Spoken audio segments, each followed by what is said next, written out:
সমিতিৰ সন্মানীয় সভাপতি দিলীপ শইকীয়া ডাঙৰীয়া, আমাৰ সকলোৰে শ্ৰদ্ধাৰ নাৰায়ণ বৰকটকী ডাঙৰীয়া, বিজয়া চক্ৰৱৰ্তী ডাঙৰীয়ানী, কেন্দ্ৰীয় মন্ত্ৰী পবিত্ৰ মাৰ্ঘেৰিটা ডাঙৰীয়া, ৰাষ্ট্ৰীয় সম্পাদক কামাখ্যা প্ৰসাদ তাছা ডাঙৰীয়া, সাংগঠনিক সম্পাদক ৰবীন্দ্ৰ ৰাজু ডাঙৰীয়াকে প্ৰমুখ্য কৰি আজিৰ সভাত সমবেত ভাৰতীয় জনতা পাৰ্টিৰ ৰাজ্যিক সমিতিৰ সদস্যসকলৰ পৰা আৰম্ভ কৰি জিলা সভাপতি, মণ্ডল সভাপতিকে সমাহিত কৰি সভাত উপস্থিত কাৰ্যকৰ্তা বন্ধু বান্ধৱীসকল, সাংসদসকল, নৱনিৰ্বাচিত বিধায়কসকল আৰু উপস্থিত সুধীবৃন্দ, ভাৰতীয় জনতা পাৰ্টিৰ ৰাজ্যিক সভাপতি দিলীপ শইকীয়া ডাঙৰীয়াই কৈ যোৱাৰ দৰে যোৱা 4 মে'ত আমি লাভ কৰা বিধানসভাৰ নিৰ্বাচন আৰু ইয়াৰ ফলাফল ভাৰতীয় জনতা পাৰ্টিৰ প্ৰত্যেকগৰাকী কাৰ্যকৰ্তাৰ বাবে এক প্ৰাপ্তিৰ আৰু সফলতাৰ এক অনাবিল মুহূৰ্ত আছিলে। প্ৰথমবাৰৰ বাবে 82জনকৈ বিধায়ক ভাৰতীয় জনতা পাৰ্টিৰ প্ৰতীক চিহ্নত 82জনকৈ কাৰ্যকৰ্তা বিধানসভালৈ সগৌৰৱেৰে বিজেপিৰ কাৰ্যকৰ্তা হিচাপে প্ৰৱেশ আমাৰ বাবে এক অনন্য প্ৰাপ্তিৰ মুহূৰ্ত। বিজেপিৰ 82জন বিধায়কৰ লগে লগে 102গৰাকীকৈ বিধায়ক আমাৰ NDAৰ বেনাৰত বিজয়ী হোৱাটো এক অসমৰ ৰাজনৈতিক ইতিহাসৰ অভূতপূৰ্ব পৰিঘটনা বুলি আমি ক'ব লাগিব। নিৰ্বাচনত অকল মাত্ৰ আমি বিধায়কৰ আসনে জিকা নাছিলো। আজি মই বিধানসভাত উল্লেখ কৰিছিলো যে প্ৰথমবাৰৰ বাবে NDA, বিজেপি আৰু আমাৰ মিত্ৰ দলসমূহে 1 কোটিতকৈও বেছি ভোট লাভ কৰিবলৈ সক্ষম হৈছিলে আৰু পপুলাৰ ভোট অৰ্থাৎ যিমান ভোট কাষ্টিং হৈছিলে সেই ভোটৰ প্ৰায় 50% ভোট ভাৰতীয় জনতা পাৰ্টি আৰু মিত্ৰ দলে লাভ কৰিবলৈ সক্ষম হৈছিল। 2016 চন 2021 চনতকৈ অধিক ভব্য এই বিজয় আছিলে। কংগ্ৰেছ আৰু ইয়াৰ মিত্ৰ দলে 36% ভোট লাভ কৰিছিলে আৰু আমি 49%তকৈও বেছি ভোট লাভ কৰিবলৈ সক্ষম হৈছিল। আপোনালোকে জানি আনন্দ পাব, গৌৰৱ অনুভৱ কৰিব। জনজাতীয় লোকৰ বাবে সুৰক্ষিত প্ৰতিখন আসন 100% আসন ভাৰতীয় জনতা পাৰ্টি আৰু মিত্ৰ দলসমূহ বিজয়ী হৈছে। অনুসূচিত জাতিৰ এখন আসনক বাদ দিলে আমি অনুসূচিত জাতিৰ আটাইকেইখন আসন, সংৰক্ষিত আসন আমি বিজয়ী হ'বলৈ সক্ষম হৈছিল। অসমৰ চাহ বাগিচাৰ আৰু আদিবাসী সম্প্ৰদায়ৰ লোকে বাস কৰা প্ৰতিটো সমষ্টিতে ভাৰতীয় জনতা পাৰ্টি বিজয়ী হৈছিল। কাৰ্বি পাহাৰ আৰু ডিমাচা পাহাৰৰ প্ৰত্যেকখন আসনতে 6খন আসনতে বিজেপি দল বিজয়ী হ'বলৈ সক্ষম হৈছিল। ডিব্ৰুগড়, তিনচুকীয়া, যোৰহাট, শিৱসাগৰ, চৰাইদেউ, উজনি, উত্তৰ অসম, জোনাইৰ পৰা ঢেকিয়াজুলিলৈ, মধ্য অসম, বৰাক উপত্যকা, নামনি অসম প্ৰতিখন আৰু প্ৰতিটো অঞ্চলতে ভাৰতীয় জনতা পাৰ্টিয়ে বিজয় ধ্বজা উৰুৱাবলৈ সক্ষম হৈছিল। অলপ আগতে মই আমাৰ জিলা সভাপতি আৰু কাৰ্যকৰ্তাসকলক সম্বোধন কৰি কৈছিল যে এই বিজয় নৰ আৰু নাৰায়ণ দুইটাৰে যদি আশীৰ্বাদ নাথাকিলেহেঁতেন এনে বিজয় কেতিয়াও সম্ভৱ নহ'ল। নাৰায়ণ মানে নেদেখাজনৰ আশীৰ্বাদ আৰু নৰ অসমৰ জনতা, নৰৰূপী নাৰায়ণ আৰু প্ৰকৃত নাৰায়ণ। এই নৰ আৰু নাৰায়ণৰ আশীৰ্বাদতে মই ভাবো এনেকুৱা অদ্ভুত বিজয় ভাৰতীয় জনতা পাৰ্টি আৰু মিত্ৰ দলে লাভ কৰিবলৈ সক্ষম হৈছে। সেইবাবে মই বিশ্বাস কৰোঁ যে এই বিজয় ৰাজনৈতিক বিজয় নহয়, এই বিজয় নৰ আৰু নাৰায়ণৰ আশীৰ্বাদৰ নিৰ্মালী। এই বিজয় নেদেখাজনৰ আশীৰ্বাদ অসমখনৰ সুৰক্ষাৰ বাবে, অসমখনৰ বিকাশৰ বাবে। মই ভাৰতীয় জনতা পাৰ্টিৰ প্ৰত্যেকগৰাকী বিধায়ককে মনত পেলাম, এই বিজয় আমাৰ ব্যক্তিগত বিজয় নহয়, এই বিজয় ভাৰতীয় জনতা পাৰ্টিৰ বিজয়। এই বিজয় নেদেখাজনৰ আশীৰ্বাদৰ নিৰ্মাণ। আৰু এই বিজয়ে যদি আমাক কৰবাত নহয় কৰবাত অহংকাৰৰ সৃষ্টি কৰে, নেদেখাজনে তাক নিশ্চয় কেতিয়াও গ্ৰহণ নকৰে। আমাৰ ধ্বংসৰো যজ্ঞ তাৰ পৰাই আৰম্ভ হয়। ভগৱানৰ আশীৰ্বাদ নিৰ্মালী গ্ৰহণ কৰিব পৰাৰ এক অদ্ভুত শক্তি লাগে। সেইজন ব্যক্তিয়ে আশীৰ্বাদৰ নিৰ্মালী গ্ৰহণ কৰিব পাৰে যিজন ব্যক্তিয়ে প্ৰতিজ্ঞা কৰিব যে মই গৌৰৱ, অহংকাৰ আৰু অহমিকাৰ কেতিয়াও স্বীকাৰ নহওঁ।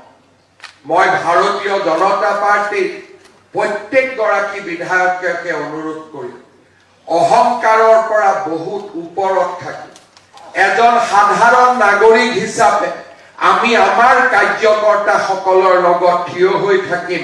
অসমৰ ৰাইজৰ ওচৰত আমি থিয় হৈ থাকিম।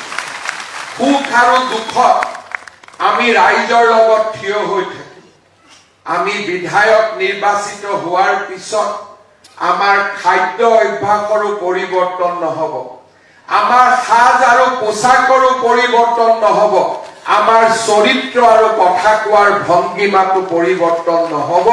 তেতিয়াহে আমি এটা সুস্থ ৰাজনৈতিক ধাৰাৰ জন্ম দিব পাৰিম।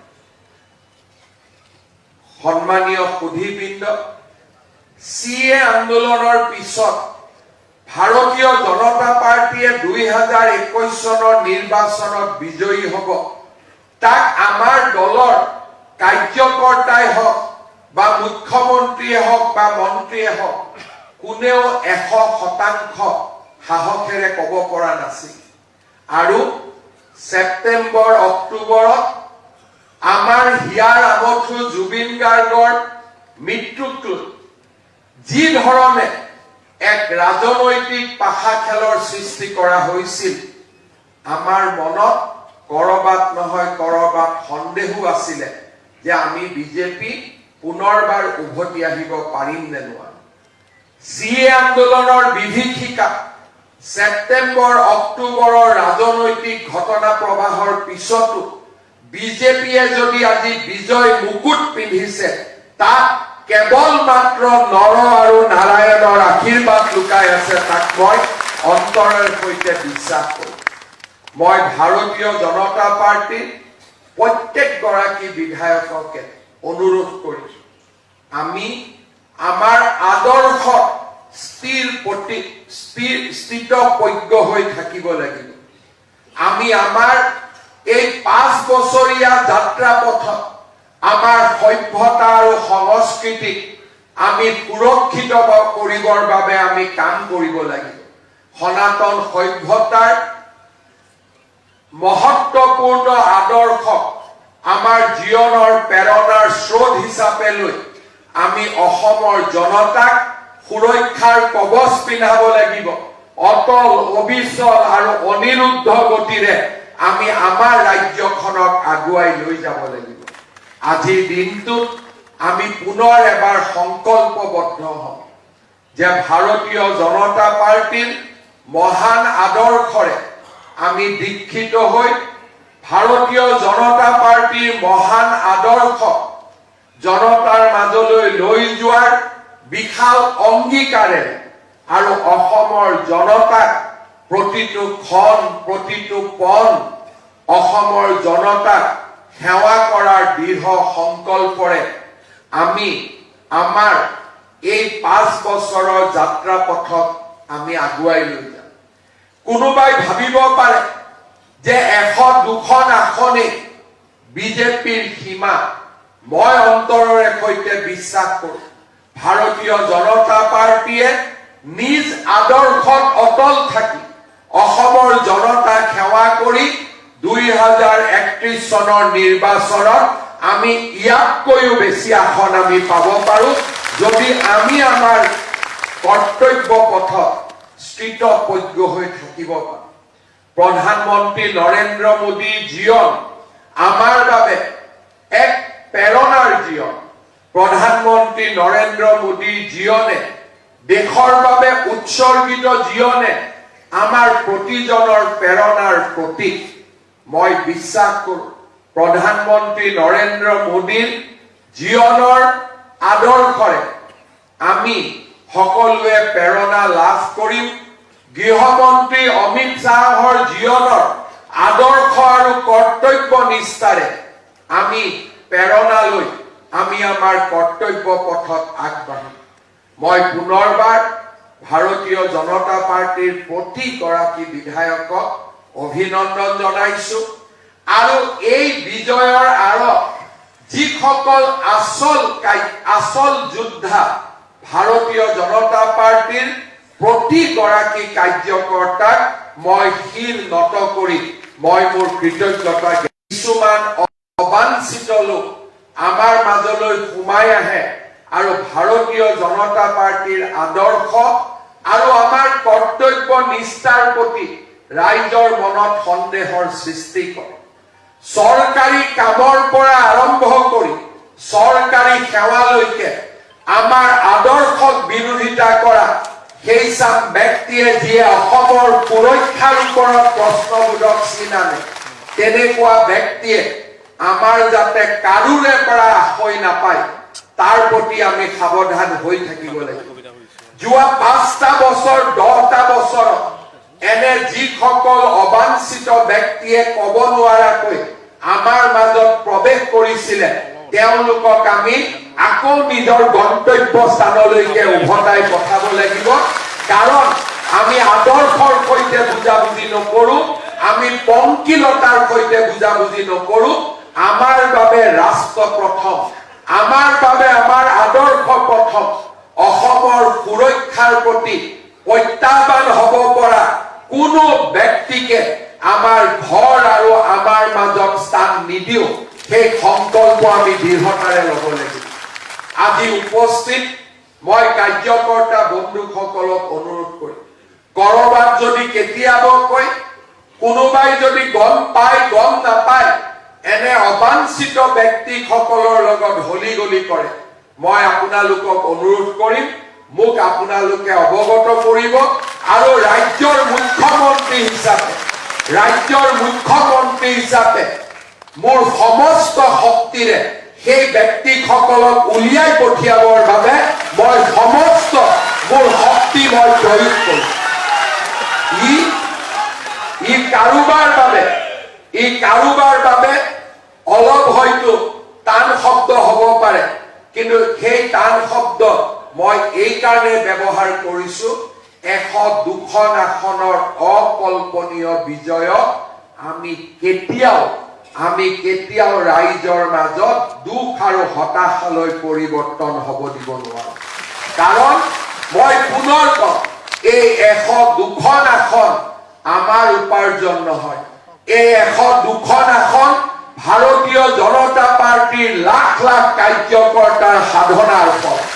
এই 102খন আসন আমাৰ আদৰ্শৰ প্ৰতিফলন, আৰু এই 102খন আসন নেদেখাজনৰ আশীৰ্বাদৰ নিৰ্মালী, ভগৱানৰ আশীৰ্বাদৰ নিৰ্মালী। আমি অত্যন্ত বিনয়েৰে, অত্যন্ত বিনম্ৰতাৰে সৈতে আমি গ্ৰহণ কৰিম, আৰু আমাৰ ৰাজ্যৰ বিকাশৰ বাবে, আমাৰ ৰাজ্যৰ সুৰক্ষাৰ বাবে আকৌ এবাৰ নিজক সমৰ্পণ কৰিম।